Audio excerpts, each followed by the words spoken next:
मनु जी की 3 बेटियों के बाद 2 बेटे हैं, प्रियव्रत और उत्तानपाद। उत्तानपाद के पुत्र ध्रुव जी हुए। ध्रुव जी छोटे से थे, पिता की गोद में बैठने गए, सौतेली माँ ने निकाल दिया धक्के मार के। उन्होंने तपस्या की, भगवान को पाया, और ध्रुव जी ने तपस्या के बल पर भगवान को पाकर जग में अपना नाम किया है। क्यों नाम हुआ ध्रुव जी का? क्योंकि ध्रुव जी ने छोटी सी उम्र में तपस्या की। तपस्या जरूरी है। तपस्या का मतलब ये नहीं कि आप जंगल चले जाओ। तपस्या का मतलब ये है कि आप अपने आप को तपाओ हर परिस्थिति के लिए। और अंतिम सत्य यही है कि जो भगवान दे सकते हैं वो कोई नहीं दे सकता। ध्रुव जी के पिता भी ध्रुव जी को इतना नहीं दे सकते थे जितना ध्रुव जी के तपस्या करने से भगवान जब मिले तो भगवान ने ध्रुव जी को दिव्य भगवान का ध्यान, ओम नमो भगवते वासुदेवाय, नारद जी ने मंत्र दिया, जाप कर रहे हैं। 3 दिन में एक बार ध्रुव जी जाप करते हैं, मतलब 3 दिन में एक बार खाते हैं, और नित्य जाप ओम नमो भगवते वासुदेवाय, ओम नमो। देखिए साधनाएं होती हैं और साधनाओं का फल भी मिलता है। सबके रास्ते अलग अलग होते हैं। यदि आपको संसार में कामयाबी चाहिए तो आप मन लगा के पैसे कमाओ, आगे बढ़ो। यदि आध्यात्म में सफलता चाहते हो तो जगत के जंजाल से मन हटाकर भगवान में मन लगाना होगा। अब 2 रास्ते हो गए यहाँ पर। एक रास्ता हो गया जगत का, एक हो गया जगन्नाथ का। जगत की कामना है तो जगत में रहते हुए भगवान को याद करते रहिए और अपनी जिम्मेदारियां काम करते रहिए। ये तो जगत की यात्रा है, ठीक है। गृहस्थी ने भाई ये काम करिए, सब करिए। लेकिन इसी यात्रा में एक पल ऐसा भी है कि जहां आपको जगत से मन हटा लेने की बात कही जाती है। देखो हमारे पूर्वजों ने, हमारे ऋषियों ने कितनी अच्छी व्यवस्थाएं बनाई है। हम लोग व्यवस्थाओं को फॉलो नहीं करते, इसलिए हम लोग परेशान हैं। हमारे यहाँ कितनी अच्छी व्यवस्था है सनातन में। हमारे यहाँ 4 भागों में हमारी आयु को डिवाइड किया गया है, बांटा गया है। 25 साल ब्रह्मचर्य रहो, 25 साल गृहस्थ में रहो, 25 साल वानप्रस्थ में रहो और 25 साल सन्यासी रहो। ये सबके लिए है। अब इसको जरा ठीक ठीक समझने की कोशिश करते हैं, क्यों ये बात कही जा रही है। सुनो, जवानी है काम करने की, जवानी है कमाने की, तो जवानी को लगाओ काम में और कमाने में। लेकिन काम और कमाना भी ईमानदारी का हो, समर्पण भाव का हो। तो जवानी भर काम कीजिए, पैसा कमाइए, मान सम्मान पद प्रतिष्ठा कमाइए। लेकिन जब आपके विवाह की टाइम हो गया, बेटी का आपने विवाह कर दिया, बेटे का विवाह कर दिया, तो जब बेटी और बेटे का विवाह हो जाए, ध्यान से सुनिएगा, जब बेटी और बेटे का विवाह हो जाए तो आपकी उम्र भी लगभग अब 50 के करीब होगी। आप जब 50 साल के होते हैं या फिर 60 साल के होते हैं, तब तक आपकी बेटी या बेटों का विवाह लगभग हो जाता है, यदि समय से आपने विवाह कर लिया होगा तो। आजकल तो वैसे भी आदमी 35 साल में विवाह कर रहा है, तो सोचो इनके बच्चों का विवाह होते होते तो दादी अम्मा हो जाएंगी। पूरा सिस्टम बिगाड़ लिया ना लोगों ने, ज्यादा होशियारी के चक्कर में। समय से विवाह नहीं करते। समय से विवाह करो, समय से बच्चे हो जाएं, 50-55 साल तक आप अपनी जिम्मेदारियों से फ्री हो जाएंगे। बेटे का घर बसा दिया, बेटी का घर बसा दिया, अब आप हो गए मुक्त। अब मुक्त होने के बाद क्या करना चाहिए कि पूरा जीवन अब जगत से निकाल के अपने आप को पूरा का पूरा आत्मसमर्पण भगवान के चरणों में, जगन्नाथ में कर देना चाहिए। तो आपको जगत का सुख भी मिलेगा, लौकिक सुख भी मिलेगा और आध्यात्मिक सुख भी मिलेगा, मुक्ति भी मिलेगी। आप जीवन पाए हो तो जीवन में दोनों सुख लेने चाहिए। जगत का सुख भी लीजिए और मोक्ष का सुख भी लीजिए। यदि आपने मानव शरीर पा लिया और जगत का ही सुख लिया तो जगत का सुख तो मिल ही रहा है, ये भाग कहां जाएगा। लेकिन मुक्ति का, मोक्ष का भी सुख पाना, यह हमारा और आपका लक्ष्य होना चाहिए। इसलिए संसार का हर व्यक्ति अंत में ईश्वर की ओर भागने लगता है, क्योंकि वो अच्छा कुछ बातें आपको मेरी अभी समझ में नहीं आएंगी, एक टाइम के बाद, एक उम्र के बाद व्यक्ति समझता है कि भाई अब सच्चाई यही है कि संसार धीरे धीरे हाथ खींचने लगता है। जैसे जैसे बुढ़ापा आता है वैसे वैसे आप कमजोर पड़ने लगते हैं, और उस कमजोरीपन में ना कोई आपकी ओर देखता है, ना कोई आपके पास बैठता है, ना कोई आपकी सुनता है। आप अकेले हो जाते हैं बुढ़ापे में, अकेलापन खाने लग जाता है। और उस अकेलेपन में यदि आपके पास आध्यात्मिक ऊर्जा नहीं रही, आध्यात्मिक चेतना नहीं रही, तो आप बिल्कुल पागल से हो जाएंगे। इसलिए कुछ बूढ़े लोग ना चिड़चिड़े हो जाते हैं, क्योंकि उनके पास आध्यात्मिक बोध नहीं है। तो जगत से अब उनका जो अटैचमेंट था, जो उम्मीदें थी, वो मिल नहीं रहा। बेटे से जो उम्मीद थी बेटे ने नहीं किया, बहू से जो उम्मीद थी बहू खरी नहीं उतरी, तो व्यक्ति पागलों की तरह व्यवहार करने लग जाता है। इसलिए कहते हैं कि एक टाइम तक पकड़ना सही है, पर एक टाइम के बाद छोड़ देना भी सही है। अच्छा एक बात बताओ, आप लोग घर बनवाते हो, तो घर बनवाने में आप लोग जब छत डलवाते हो तो छत पर ना शटरिंग लगती है, नहीं लगती? शटरिंग लगती है, शटरिंग के ऊपर सरिया बिछता है, और सरिया बंधता है तार से। उसके बाद उसमें कंक्रीट डाली जाती है, सीमेंट, रेत, गिट्टी डाल के ना, और छत बनाया जाता है। वो छत ना 21 दिन के लिए शटरिंग का सपोर्ट उसे चाहिए रहता है। बोलो हाँ। और जब पक जाती है छत तो आप नीचे से सपोर्ट हटा देते हैं और वो छत खड़ी रहती है। जो छत आज खड़ी है, इस छत को भी सपोर्ट की जरूरत थी। बिना सपोर्ट के छत नहीं बनती। यदि हम कंक्रीट की बात करें तो बोलो हाँ। जरा सोचिए, हर छत को सहारे की जरूरत होती है, लेकिन सहारा भी 20 दिन का होता है उसे। छत को सारी जिंदगी सहारा देने की जरूरत। ऐसे ही बच्चे छत की तरह है, बच्चों को सहारा दो। कच्चे हैं तब तक सहारा दो। अब बच्चे सेल्फ डिपेंड हो गए, बड़े हो गए, समझदार हो गए, पढ़ लिख गए, अब आप क्यों सहारा बने घूम रहे हो उनका? अब वो अपना सहारा खुद बनेंगे और उन्हें संस्कार दिया होगा तो वो भगवान के सहारे रहेंगे। क्यों किसी के सहारे कोई रहे? चिड़िया किसके सहारे रहती है? बोलो। चिड़िया भी जब छोटी होती है, उसके अंडे से बच्चा निकलता है, तो वो अपने माँ के सहारे रहती है। बोलो। चेचे करती रहती है, उसकी माँ आती है, दाना उसके मुंह पे डालती है, वो भी अपने माँ के सहारे है। लेकिन माँ का भी सहारा उसी महीने 2 महीने ही चाहिए रहता है। बोलो हाँ। उसके बाद तो वो उड़ जाती है। फिर एक आप लोग हैं कि सारी जिंदगी सहारा दिए रहते हैं। आप सहारा दिए हैं, आप अपने को सहारा कब दोगे? अपना चिंतन कब मजबूत करोगे? अपना ईश्वर से अटैचमेंट कब बढ़ाओगे? आपका अपना भी तो नुकसान है। बच्चे सेल्फ डिपेंड हो गए, संस्कार दे दिया, अच्छा है। अब आपकी अपनी भी तो मुक्ति है। आप कैसी जंजाल में पड़े रहोगे? यदि मानव शरीर पाकर, ध्यान से सुनना मेरी लाइन, यदि आपने मानव शरीर पाकर मोक्ष नहीं पाया, मुक्ति नहीं पाई, भगवान से प्रेम नहीं किया, तो आपका सब कुछ पाना बेकार है। सब कुछ पाया आपने, बेटा पाया, बेटी पाई, परिवार पाया, पद पाया, प्रतिष्ठा पाई, दौलत पाई, शोहरत पाई, वो सब पाके आप मर गए।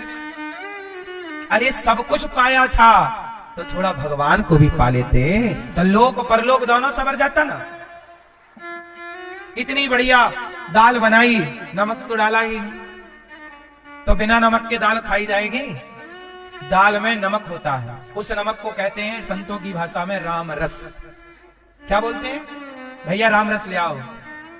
दाल में राम रस ना हो तो दाल में स्वाद नहीं है, बेकार है। ऐसे जिंदगी में राम रस ना हो, प्रभु की कृपा ना हो, भक्ति का रस ना हो, तो जीवन भी तो बेकार है। राम रस यदि दाल में चाहिए तो जीवन में भी राम रस चाहिए। उस राम रस के बिना दाल बेकार, इस राम रस के बिना ये जिंदगी बेकार। सब कुछ पाया पर जिसे पाने आए उसी को नहीं पाया, तो सब कुछ पाके भी क्या पाया? एक बात बताएं मेरी मां, आप कितना भी सम्मान समाज में कुछ भी पाओ, लेकिन देखो आखिरी सत्य है कि दुनिया आपको सुनाएगी। क्या सुनाएगी? राम नाम सत्य है। ये तब सुनाएगी जब आप सुनने के योग्य नहीं होंगे। तो दुनिया आपको यही सुनाएगी कि राम नाम सत्य है। तो जो आखिरी में सुनाया जाता है वो हम तुम्हें अभी सुना रहे हैं कि भैया आखिरी में राम सुनोगे, जब बहरे हो जाओगे तब सुनोगे। अभी सुन लो राम, अभी चित्त में धारण कर लो। और जिम्मेदारी यदि पूरी नहीं हुई तो पूरी करो। बेटा बेटी को पढ़ाओ लिखाओ काबिल बनाओ, और हो गई तो फिर मन धीरे से हटाओ और उसी राम में लगो जिस राम का नाम तुम्हें आखिरी में सुनवाया जाएगा। लोग सुनाएंगे, उससे बेहतर है तुम खुद सुन लो, समझ लो, धारण कर लो। और ये यात्रा में जो राम नाम सत्य बोलने वाले लोग होते हैं, एक्चुअली वो यात्रा में मुर्दे को नहीं सुनवाया जाता। मुर्दा क्या सुनेगा, वो तो मर गया। ये लोगों के लिए है कि देख लो, ये जो मुर्दा बना पड़ा है, ये सारी जिंदगी जिंदा था तो हाय हाय भागता रहता था संसार के पीछे, अब मर गया, पड़ा है शांति से। अब राम नाम सत्य है तो दुनिया वालों को सुनाया जाता है कि भाई तुम भी थोड़ा सा समय निकालो, राम का चिंतन करो। हम कहते हैं दोनों मिले आपको, संसार का सुख भी पाओ, मस्त जियो जिंदगी। इसलिए हमारे राजाओं का इतिहास देखा होगा आपने, बड़े बड़े सम्राट चक्रवर्ती राजा लोग आखिरी टाइम पे अपना राज्य छोड़ के जंगल चले जाते थे। बैलेंस है जीवन में, एक पहलू, एक पड़ाव में सुख पाया तो एक पड़ाव में आप ईश्वर की ओर बढ़िए ना, वो सुख भी तो पाइए। क्या सुख है, एक ही पाए तो क्या पाए। इसलिए इन बातों को हमारे ऋषियों ने 4 भागों में जो डिवाइड किया, ब्रह्मचर्य, गृहस्थ, वानप्रस्थ, संन्यास। ध्रुव जी महाराज ने बाल्यकाल में भगवान को पा लिया, और जब पाए तो भगवान ने कहा क्या चाहिए। ध्रुव जी ने कहा योऽन्तः प्रविश्य मम वाचमिमां प्रसुप्तां संजीवयत्यखिल शक्तिधरः स्वधाम्ना अन्यास्तहस्तचरणश्रवणत्वगादीन् प्राणान् नमो भगवते पुरुषाय तुभ्यम्। ध्रुव जी ने कहा हे प्रभु, योऽन्तः मेरे अंतःकरण में प्रवेश कर जाए। भगवान ने कहा ध्रुव जी तुमने कुछ चाहा क्या? ना प्रभु। भगवान ने कहा नहीं, तुमने राज्य की कामना से तपस्या की, जाओ हम तुम्हें राज्य का सुख देते हैं। देखो भगवान दयालु है। यदि तुमने भगवान का चिंतन किया और भगवान में मन लगाया और तुम्हारे मन में कोई कामना भी है, तो वो कामना कौन पूरी करेगा? भगवान पूरी करेगा। कामनाएं हैं तो कहो ना, जगत से ना कहो, जगन्नाथ से कहो। सच बताऊं मेरी माँ, जगत सुनता ही नहीं, यही सुनते हैं। लोगों के पास कितने भी कान हो, लोग नहीं सुनते। भगवान के पास एक भी कान नजर नहीं आते, पर वो बिना कानों के बिनु पग चले ही सुने ही बिनु काना। बिना कानों के भगवान सुनते हैं। कान वालों को कहो ना, कोई नहीं सुनता। इसलिए पूरा है भरोसा, मेरी हार नहीं होगी। भरोसा रखिएगा। ध्रुव जी महाराज ने कहा कि प्रभु कुछ ना चाहिए। भगवान ने कहा राज्य लो। ध्रुव जी घर गए तो जिस पिता ने अपमान किया वही आरती की थाल लेके खड़े हैं। जो आपका अपमान करता है करने दीजिए, जवाब ना दीजिए। सच बता रहा हूं, अनुभव भी बता रहा हूं, शास्त्रों का सिद्धांत भी बता रहा हूं। कोई आपका अपमान करे तो जवाब ना दीजिए, तो क्या करें? कुछ ऐसा कर दिखाइए कि अपमान करने वाला भी शर्मिंदा हो जाए कि मैंने क्यों अपमान किया। देखो ये तो महान काम करने वाला है। अपने को महान बनाइए, अपने को बेहतर बनाइए। मैं हमेशा एक बात आपको निवेदन करता हूं कि सामने वाले ने एक लकीर खींच दी, उसकी लकीर को छेड़िए मत। आप अपनी लाइन बड़ी करिए, अपनी लकीर बड़ी कीजिए। सामने वाले ने आपको जलील किया है, अपमान किया है, आप उसका मत करिए, क्योंकि आप भी जलील करने लग जाएंगे, आप भी अपमान करने लग जाएंगे, तो उसमें और आप में अंतर क्या रह जाएगा? जवाब देना है, ऐसा नहीं है कि जवाब नहीं देना। जवाब कह के कम, करके ज्यादा देना है।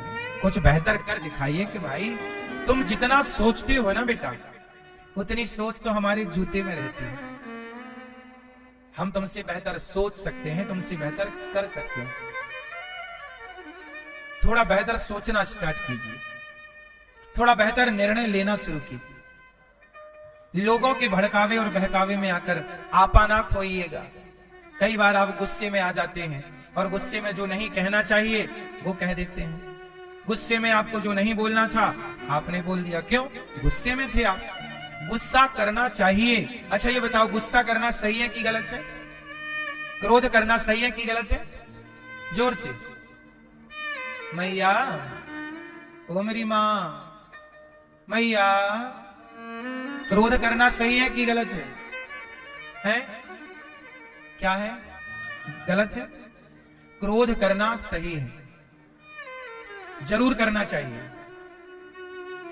क्रोध जरूर करना चाहिए। जहां जरूरी है वहां कीजिए, जहां अनिवार्य है वहां क्रोध। बिना क्रोध के व्यवस्था नहीं बनती साहब। डांटना पड़ेगा पुत्र को,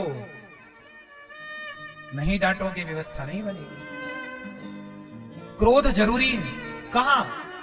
जहां द्रौपदी की साड़ी खिंच रही थी वहां पितामह का क्रोध जरूरी था कि नहीं? पर उन्हें क्रोध नहीं आया। जहां द्रौपदी की साड़ी उतर रही थी वहां गुरु द्रोणाचार्य का क्रोध जरूरी था कि नहीं? क्रोध नहीं आया।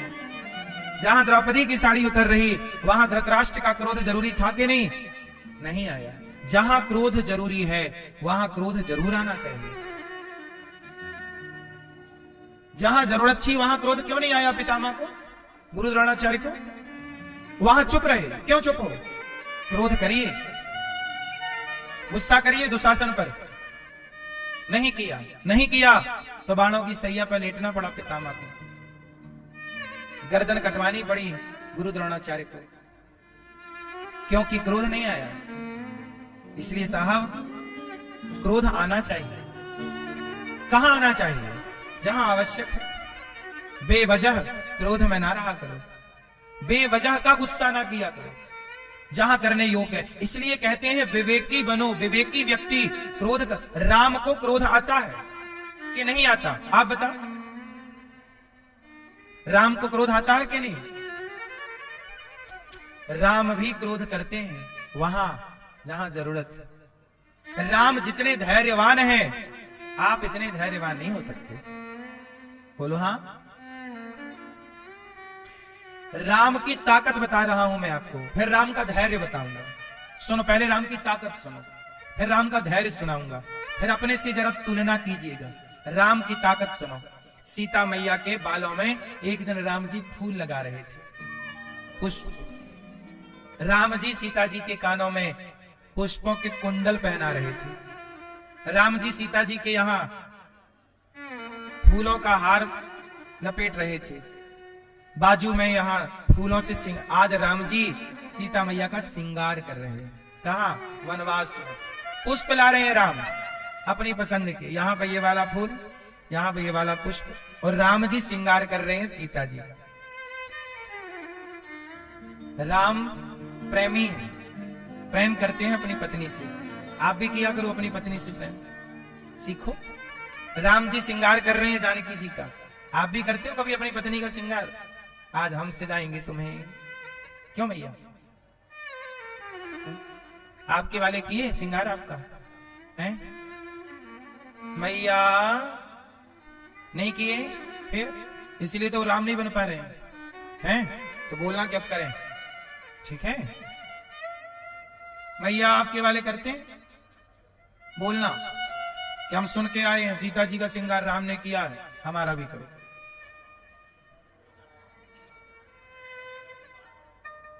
तो आप अच्छे से नहीं करते होंगे श्रृंगार। राम जी सीता जी का श्रृंगार कर रहे थे, तभी एक कौआ आता है। कौआ कौन है? देवराज इंद्र का बेटा जयंत कौआ बन के आया है। वो कौआ बन के राम की परीक्षा लेना चाहता है, देखो कि राम में कितना बल है। राम जी बैठे हैं, सीता जी आगे हैं। गया वो कौए ने सीता मैया के पांव में चोंच मार दी, और इतनी जोर की मारी कि कोमल चरण मां जानकी के रक्त गिरने लगा। और जब खून गिरा तो राम जी ने देखा कि भाई तो लहू है। कहां से देखा तो घाव नजर आ गया। राम जी ने देखा ये कौआ चोंच मार के गया। एक तिनका फूलों की हार बना रहे थे, वहां तिनके थे। तिनका उठाया, तिनके का धनुष बनाया, तिनके का बाण बनाया और तिनका छोड़ दिया। ब्रह्मास्त्र बन के कौआ के पीछे लग गया राम का बाण। गया इंद्र के पास, जयंत बचाओ बचाओ, जला रहा है ये बाण राम का। इंद्र बोले मैं नहीं बचा पाऊंगा, ये राम का बाण है। ब्रह्मा जी के पास गए, शिव के पास गए, त्रैलोक्य में कोई बचाने वाला जयंत को नहीं मिला। तब जयंत नारद जी की शरण में गया, नारद जी के चरणों में गिरा। महाराज बड़ी गलती हो गई। नारद जी बोले क्या अपराध हुआ? बोले सीता मैया के पांव में चोंच मार दी। तो जाओ, अपराध सीता जी का हुआ है तो क्षमा भी सीता जी से मांगो। चरणों में जयंत गिरा मां भगवती जानकी के। तो जानकी जी ने राम से प्रार्थना की, प्रभु ये बालक है, अपराध हो गया पर शरण में है, क्षमा कर दीजिए। और जब सीता मैया ने राम को कहा कि क्षमा कर दीजिए तो राम जी ने क्षमा कर दिया। ये क्या था? राम की ताकत थी, राम का बल और राम की दया दोनों यहां दिखाई पड़ी। बल इतना कि तिनका छोड़ दें तुम्हारी ओर तो तुम्हें त्रैलोक में कोई बचाने वाला नहीं है, इतना बल राम का। अब दूसरी ओर देखो, अब आते हैं धैर्य देखते हैं। जब रावण सीता मां को लेकर गया तो राम जी चाहे थे तो एक तिनका रावण की ओर फेंक देते, तो रावण को भी तो कोई बचाने वाला नहीं होता। लेकिन राम जी का धैर्य देखिए। राम जी जान गए कि मेरी पत्नी रावण के यहां है। राम जी हनुमान जी को भेजते हैं।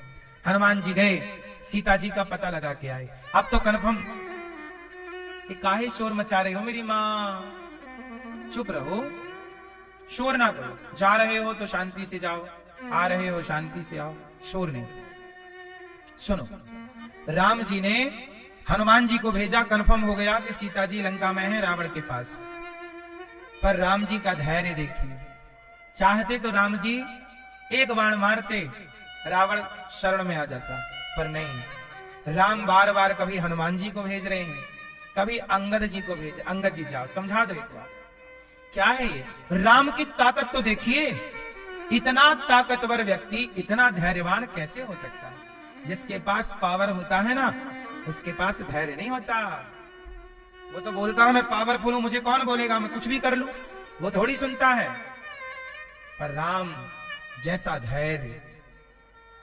इसलिए हम आपसे कहते हैं आप भी धैर्यवान बनिए। बात बात में जो आप गुस्सा करते हैं, तनिक सी बात हो जाए गुस्सा, किसी ने आपको गाली दे दी गुस्सा, किसी ने आपको अपमानित कर दिया गुस्सा। थोड़ा सा अपमान सह लो, थोड़ी सी गालियां सह लो, थोड़ी सी बातें सह लो, अपना आपा ना खोइए।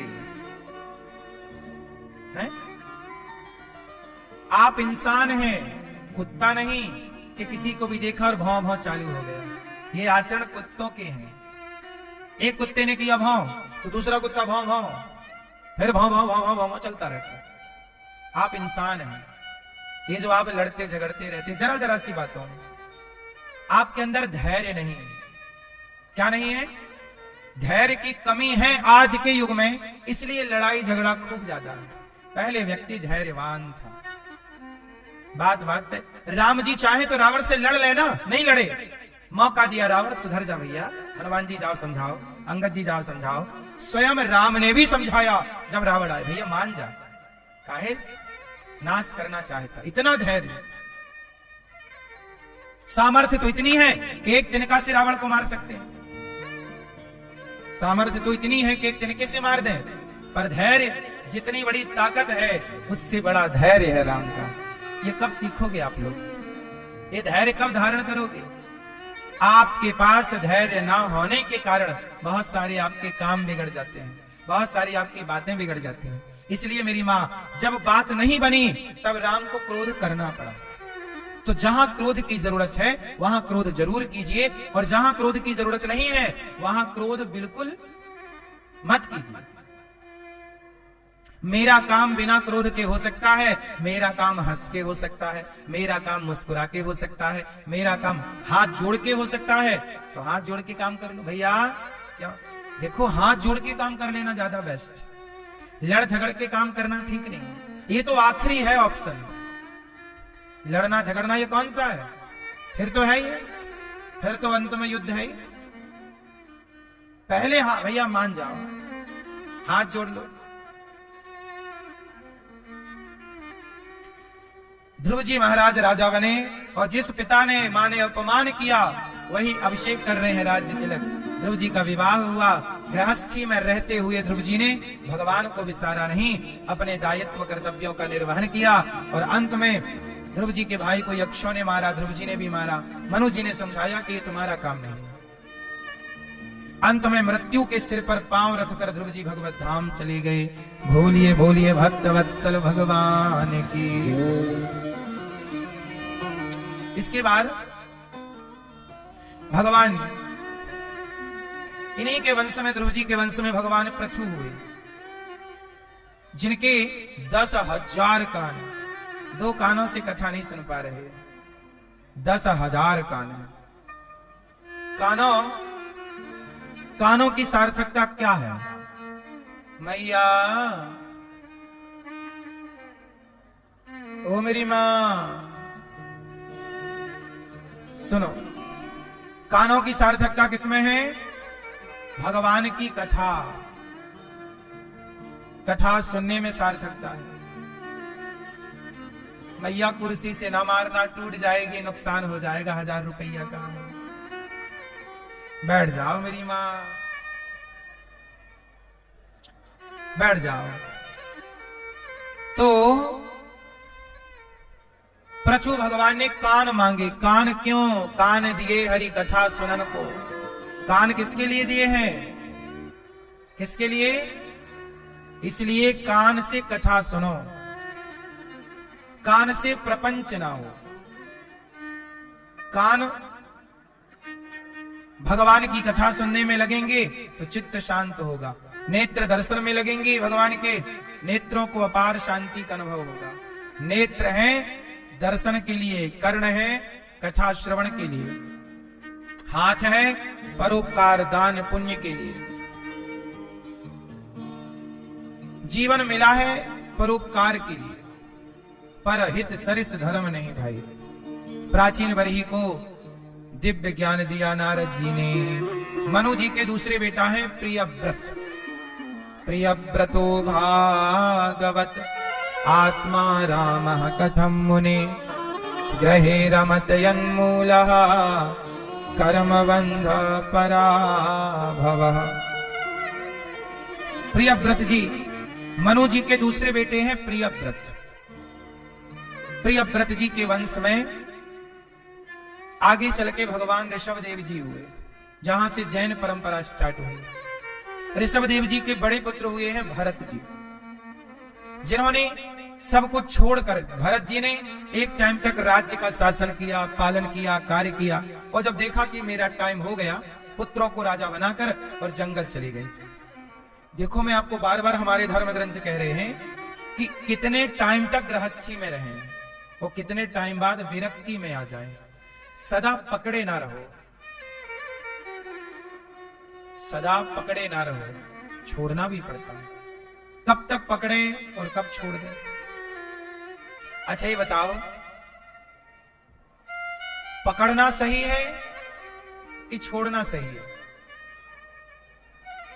जरूरत देखो, एक उम्र तक पकड़ना भी सही है, पर एक उम्र के बाद, अच्छा जवानी में पकड़ कमजोर होती है कि मजबूत होती है? जवानी में पकड़ कमजोर है कि मजबूत है? जोर से। हाँ, जवानी में मजबूती से पकड़िए जिम्मेदारियों को, लेकिन याद रखिएगा कि वही जवानी जब बुढ़ापे में प्रवेश करती है तो बुढ़ापे की पकड़ कमजोर होने लगती है। मानव प्रकृति भी कह रही है कि अब छोड़ और मां में कम शरणम ब्रज, मेरी शरण में आ। मानो भगवान कह रहे हैं क्यों पकड़, अब तो हाथ भी कमजोर है, आना मेरी शरण में आ। भगवान कह रहे हैं मां में कम शरणम ब्रज, अहम त्वा सर्व पापेभ्यो मोक्षयिष्यामि मा शुचः। अच्छा, मंदारी बंदर को कैसे पकड़ता है? मंदारी बंदर को कैसे पकड़ता है? मंदारी एक छोटा सा घड़ा लेता है, उसे जमीन पे गाड़ देता है, छोटे मुंह वाला घड़ा, इतना सा, उसमें डाल देता है चना, और वो भी कुचला हुआ घड़ा होता है। चने, बंदर देखता है चने हैं, बंदर हाथ डालता है, हाथ में चने आते हैं तो चने पकड़ लेता, और जैसी मुट्ठी बंद की, अब घड़े से खींचा तो घड़ा से हाथ बाहर नहीं आया, पकड़ा गया। बंदर को लगता है इसने पकड़ा है मुझे, घड़े ने, जबकि सच्चाई क्या है कि बंदर ने ही पकड़ा है। क्या बंदर चने छोड़ दे तो हाथ बाहर आ जाएगा आसानी से, पर बंदर चना छोड़ता नहीं है और वो बेचारा पकड़ा जाता है। ऐसे ही आप भी हो, संसार में आके पकड़ लिया आपने। इसलिए कहता हूं कि एक टाइम तक पकड़ रखा था, सही है, अब बाल बाल पक गए हैं, अब तो छोड़ दो। छोड़ दोगे तो मुक्ति हो जाएगी। वो बंदर मुक्त हो सकता था, पर छोड़ा ही नहीं तो मुक्त कैसे होगा? मुक्ति तो तब ही है ना जब छोड़ दोगे। पकड़ के ही रखोगे तो मुक्ति कहां? गुबरीला कीड़ा कौन कौन जानता है? गुबरीला कीड़ा होता है जो गोबर का गोला बनाता है और खिसकाता हुआ चलता है आगे की ओर। देखा कभी आपने? गांव में, खेतों में हमने खूब देखा। आपने देखा कभी गांव में? आपने दादाजी? आप गांव के नहीं हैं? कहां रहते हैं? ग्वालियर में गांव नहीं है? एक कीड़ा होता है गुबरीला, गोबर में रहता है। वो गोबर का ना गोला बनाता है, काले कलर का, भौरे की तरह होता है। भौरा थोड़ा बड़ा होता है, वो गुबरीला थोड़ा छोटा होता है, काला होता है, दोनों काले हैं। तो गुबरीला कीड़ा क्या करता है? गोबर का गोला बनाता है और बड़ी मेहनत करता है और खिसकाता हुआ ले जाता है अपने बिल के वहां जाके खाऊंगा। वो गोबर खाता है और जैसे ही वो अपने बिल के पास पहुंचता है तो उसके बिल का छेद छोटा होता है और जो गोबर का गोला बनाया है वो थोड़ा बड़ा बना लेता है। अब द्वार में आ तो गया पर घर के भीतर नहीं जाता। पूरी कोशिश करता है गुबरीला कीड़ा कि ये मेरे घर में घुस जाए, पर गुबरीला कीड़ा लाख प्रयास करके भी उसे अंदर नहीं ले जा पाता, क्योंकि जितनी उसकी क्षमता थी उससे ज्यादा बड़ा गोला बनाया है। ऐसे आप भी जब मोक्ष के द्वार पर पहुंचोगे तो जितना आपने जीवन भर समेटा है, इसमें से कुछ भी उस द्वार के भीतर ना ले जाने को मिलेगा। लेकिन वो सारी जिंदगी आप इतना समेटते हो, कितना पहाड़ इकट्ठा कर लिया कि द्वार तो इतना सा है, इतने से द्वार में ये सब जाएगा कैसे, घुसेगा कैसे? इसलिए कहता हूं कमाना बहुत अच्छी बात है, कमाइए पैसा, और पैसा कमा के भी उतना ही कमाइए जितनी जरूरत हो। बाकी टाइम प्रकृति का आनंद लीजिए, अपने को वक्त दीजिए, चिंतन कीजिए ईश्वर का, गीता रामायण पढ़िए, आध्यात्म से जुड़िए, आत्मचिंतन करिए, स्वयं को जानने का प्रयास कीजिए कि मैं ऐसे ही भाग भाग के सारी जिंदगी आदमी भागता रहता है और क्या कमाता है? धन धन। कहां जा रहे हो? धन धन। क्या कमा रहे हो? धन धन। और आखिरी में कार्ड मिलता है कि हो गया निधन। सारी जिंदगी भाग रहे थे धन के लिए, बाद में सुनने को मिला कार्ड में लिखा था क्या हो गया? निधन। तो तुम्हारे धन के आगे केवल नी शब्द जुड़ जाएगा, खेल खत्म। बोलो हाँ। हाँ, थोड़ा सा वक्त राम को,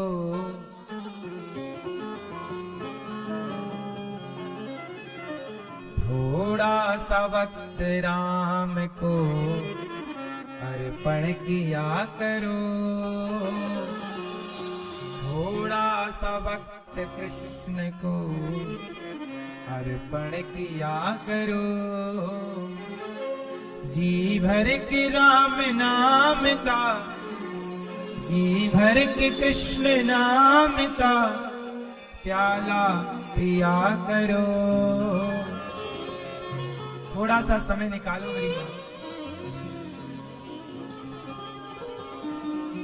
थोड़ा सा समय निकालो, चिंतन में लगो।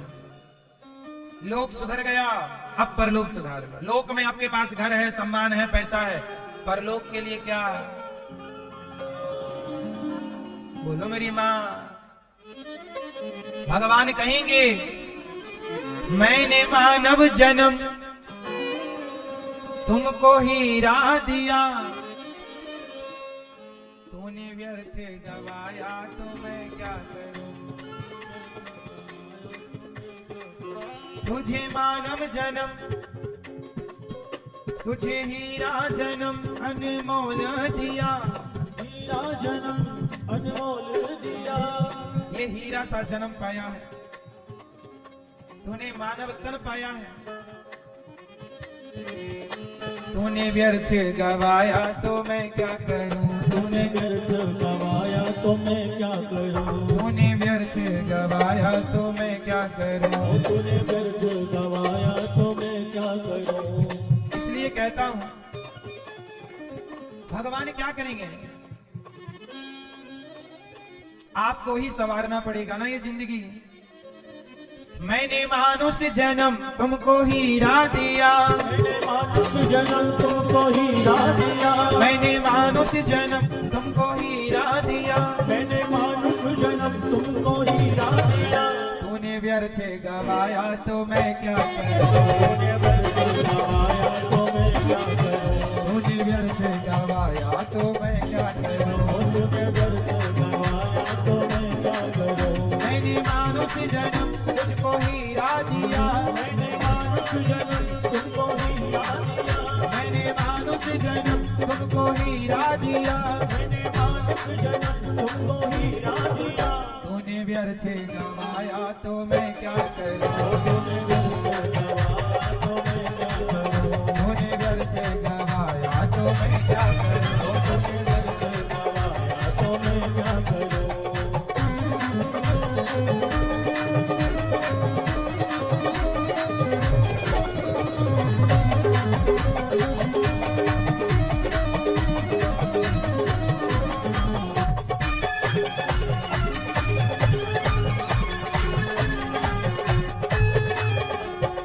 तेरी आंखों की जोड़ी बराबर ही थी, तेरी आंखों की जोड़ी बराबर ही, तेरी आंखों की जोड़ी, आपकी आंखों की जोड़ी बराबर है, दिखता है, दो आंखें हैं, दिखाई पड़ता है।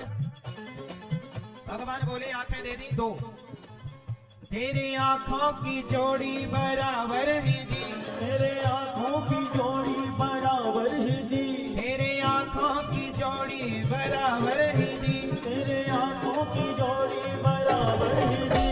तूने दर्शन न किया तो मैं क्या करूं, तूने दर्शन न किया तो मैं क्या करूं, तूने दर्शन न किया तो मैं क्या करूं, तूने दर्शन न किया तो मैं क्या करूं। अब तूने आपने पाके भी भगवान को ना देखा, ना गया मंदिर, ना समझा, चित्त में ना बिठाया, तो क्या करें।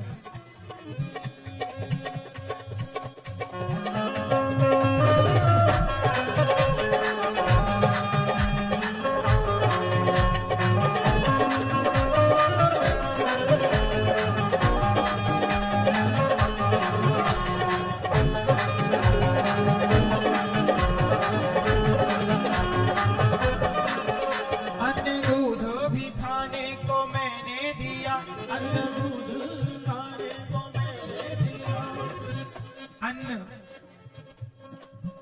अन्न दूध भी खाने को मैंने दिया, अन्न दूध भी खाने को मैंने दिया, मेवा मिष्ठान मैंने भी पैदा किया, मेरा मिष्ठान मैंने भी पैदा किया। फिर भी मुर्गा तू खाए तो मैं क्या करूं,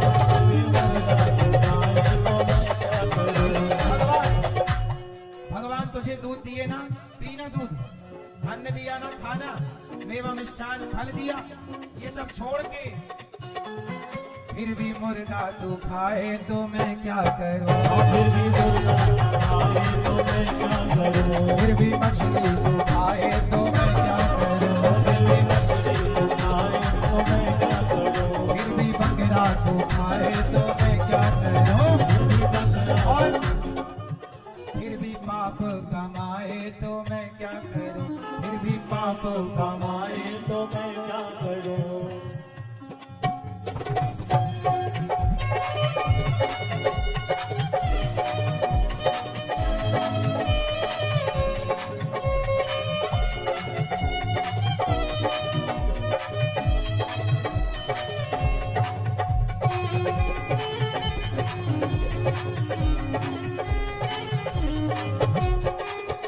तेरे पावों की जोड़ी बराबर ही थी, तेरे पाँवों की जोड़ी बराबर ही दी, दो पांव बराबर है आपके, तेरे पावों की जोड़ी बराबर ही थी, तेरे पाँवों की जोड़ी बराबर ही दी। फिर भी धाम न आए तो मैं क्या करूं, तो मैं क्या करूं, फिर भी धाम न आए तो मैं क्या करूं, पाँव पाँव बराबर दिए, फिर भी वृंदावन न आए तो मैं क्या करूं, फिर भी वृंदावन न आए तो मैं क्या करूं।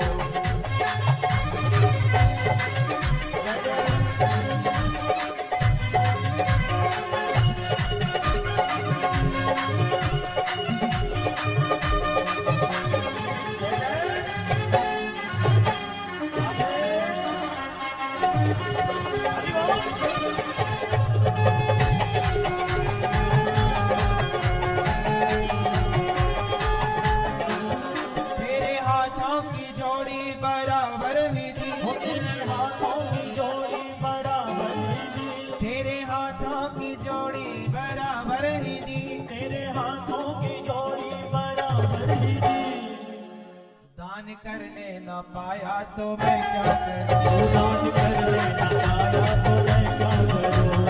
भगवान कहेंगे हाथ तो मैंने दिया था, तूने इन हाथों से किसी को रोटी क्यों नहीं दी, आंख तो दी थी क्यों नहीं दर्शन किया, पांव दिए क्यों नहीं धाम दिया, वाणी दी क्यों नहीं नाम जपा, कान दिए क्यों नहीं कथा सुना। दान करने न पाया तो मैं क्या करूं, दान करने न पाया तो मैं क्या करूं। दान करने न पाया तो मैं क्या करूं, दान करने क्या करूं। मैंने मानुष जन्म तुमको हीरा दिया, मैंने मानुष जन्म तुमको हीरा दिया। मैंने मानुष जन्म तुमको हीरा दिया, मैंने मानुष जन्म तुमको हीरा दिया। तूने व्यर्थ गवाया तो मैं क्या करूं, तूने व्यर्थ गवाया तो मैं क्या करूं। तूने व्यर्थ गवाया तो मैं क्या करूं, तूने व्यर्थ गवाया तो मैं क्या करूं। आज मैं क्या करूं, आज मैं क्या करूं। आज मैं क्या करूं। आज मैं क्या करूं। आज मैं क्या करूं। आज मैं क्या करूं। आज मैं क्या करूं। आज मैं क्या करूं। आज मैं क्या करूं, आज मैं क्या करूं। आज मैं क्या करूं, आज मैं क्या करूं। आज मैं क्या करूं, आज मैं क्या करूं। आज मैं क्या करूं। आज मैं क्या करूं।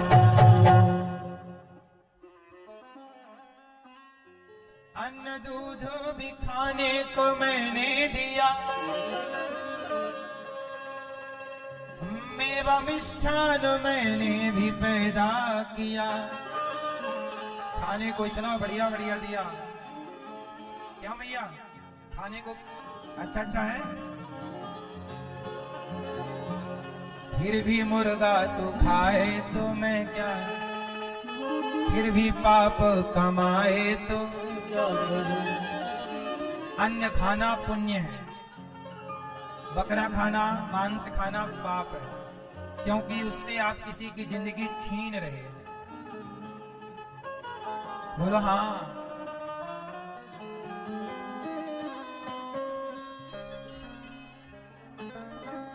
भरत जी महाराज सब छोड़ के जंगल चले गए, जंगल में भरत जी ने एक मृग पाल लिया और आखिरी मृत्यु का टाइम आया तो भरत जी मृग का चिंतन करते मर गए, मरते समय मृग का चिंतन हुआ इसलिए उनको मृग बनना पड़ा। मैया ओ मेरी शोर करने वाली मैया, बैठी बिठाई उठ के चली गई, फिर वो लड़ने लग जाएंगी। बैठ जाओ मेरी मैया, ए मैया पीछे वाली बैठ जाओ मेरी माँ।